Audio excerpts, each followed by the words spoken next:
This will be the third visit of Honorable Prime Minister to Brazil. The visit will take place in times of booming relations, bilateral relations. The focus will be to take stock of our strategic partnership. We have a very rich agenda when it comes to the bilateral relations these days with India. G20 can deliver to the citizen, fighting hunger, poverty, fighting climate change. This will be the third visit of Honorable Prime Minister to Brazil, and at this time the visit will take place in times of booming relations, bilateral relations between Brazil and India. Just to give you one figure, in 15 months we had 46 missions from Brazil coming to India. Business missions, science and technology missions, and most of them led by high-level officials.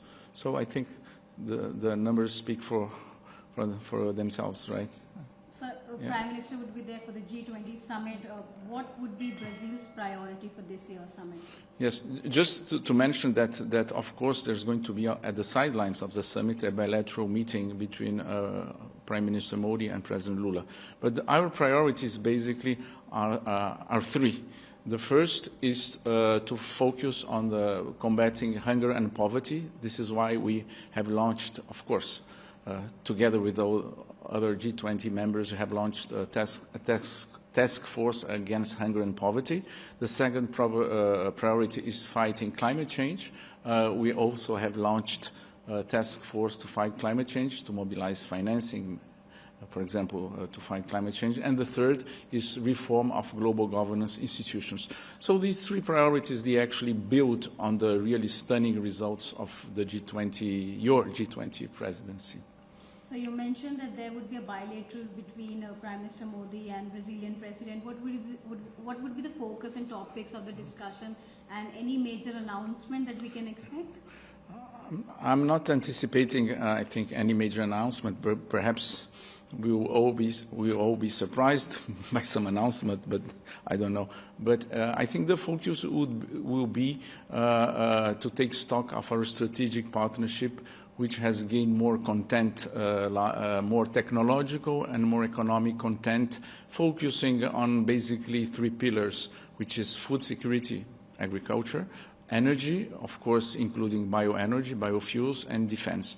So we have, I think we have a very rich agenda when it comes to the bilateral relations these days with India. So this would be the first time that African Union would take its part. Yes. We know that it was inducted as a member last year when it was hosted by G20 summit in India. It was New Delhi that inducted him in African Union as a member. How do you see that, and how significant is the inclusion of African Union in this grouping?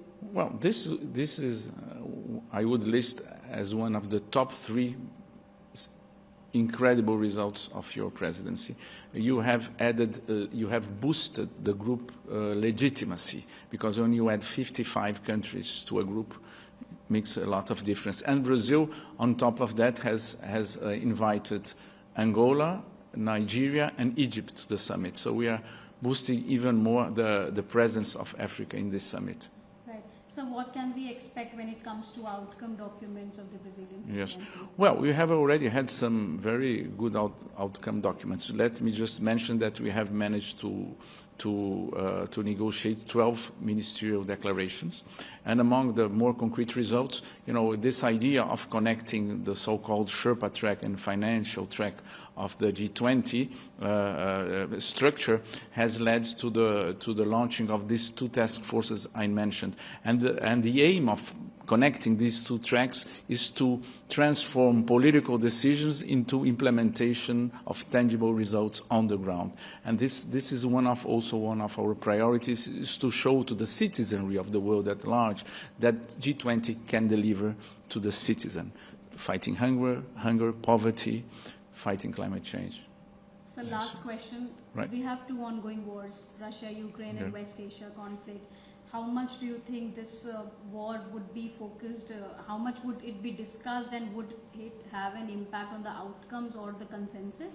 Well, as we speak, our Sherpas are negotiating the summit declaration. Of course, this will be on the table. These are very important issues you cannot take off the table.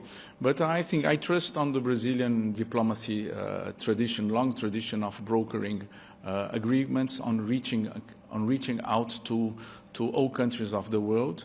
And so I think that we can claim that we have some capacity of brokerage of agreements.